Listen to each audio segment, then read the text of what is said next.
Hello everyone. Today, I'd like to talk about my village during the War of Resistance against Japan. In September 1937, the Japanese army occupied Tang County.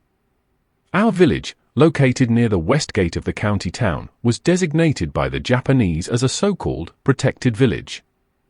This protection was not genuine, rather, it was a means to extract grain, manpower, and other resources to support their war of aggression. The villagers understood this well, especially the young men. Whenever the Japanese entered the village, they would flee westward, as the villages to the west were under the control of the 8th Route Army. Those who were unfortunately captured were forced to build blockhouses, transport supplies, and accompany the Japanese army in attacks on liberated areas. Some were even made to clear landmines or sent to Japan as forced laborers. 2 men from our village were captured and sent to Japan. One survived and returned after the war, the other perished. In the 1960s, when I was in elementary school, I often saw the survivor on the street where he lived. By then, he was already an elderly man, unmarried his entire life, always carrying a basket on his shoulder and always alone. He liked to chat with young people and would sometimes recount his experiences as a forced laborer in Japan. He said that beyond the exhausting work, the worst suffering was hunger. They were forced to work day and night, enduring constant starvation. The hardest labor was mining, and many died from either exhaustion or hunger. He was eventually rescued by the American Army. Before returning to China, he rode in an American military vehicle, which he spoke of with pride.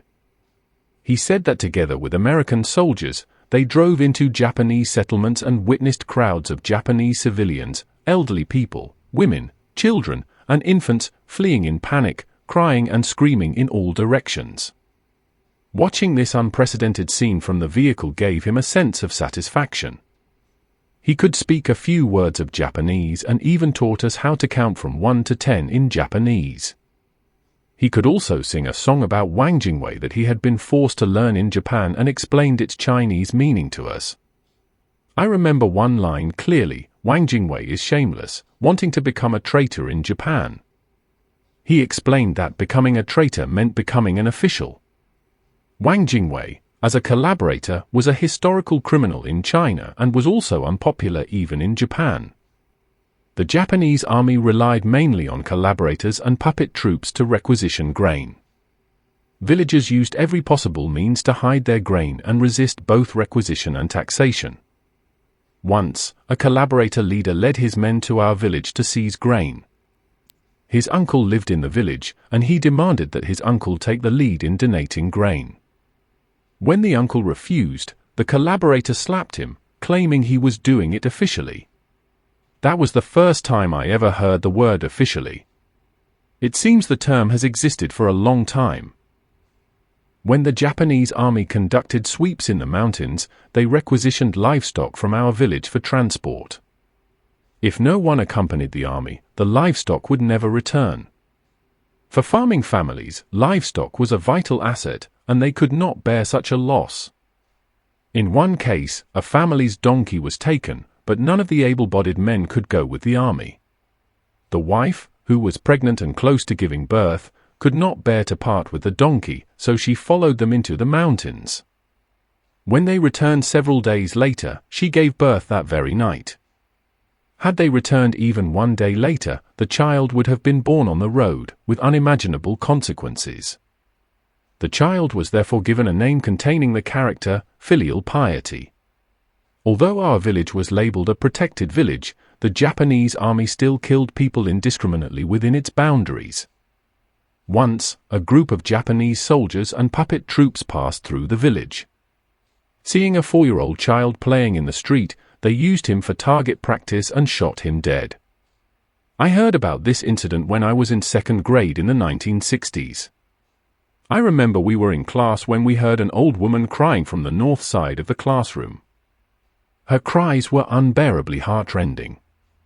After class, several of us followed the sound to a cornfield next to the school and found her sitting on the ground, sobbing and digging at the earth with her bare hands. It was the most sorrowful cry I had ever heard. Later, I learned that the child who had been shot was her only child and had been buried in that cornfield. Because he was a minor, he could not be buried in the ancestral graveyard and did not even have a grave mound. She had lost her husband early and lived alone. Whenever she encountered unbearable hardship, she would go to the place where her child was buried, cry bitterly, and dig at the ground with her hands, desperately wishing her child could come back to life. The Japanese army believed our village was firmly under their control and thus designated it a protected village. In reality, our village was an important force in the resistance against Japan. Throughout the entire war of resistance against Japan, not a single person from our village became a traitor. On the contrary, many villagers joined the 8th Route Army. My uncle's child was a member of the 8th Route Army and died fighting the Japanese. The Japanese usually entered the village during the daytime, when the village head or village chief would deal with them, while the 8th Route Army came at night to organize anti-Japanese activities. Many villagers joined armed work teams, and the local team leader came from our village. He later became a member of the village security committee. One of the team members, Ma Tianxue, later became secretary of the Shanghai Municipal Committee. Today, the generation from our village that experienced the war of resistance against Japan has completely passed away. The suffering they endured is almost impossible for those of us who did not experience war to comprehend. What I have talked here is only part of my memory, simply whatever came to mind. That is all for today. Thanks for watching. See you next time.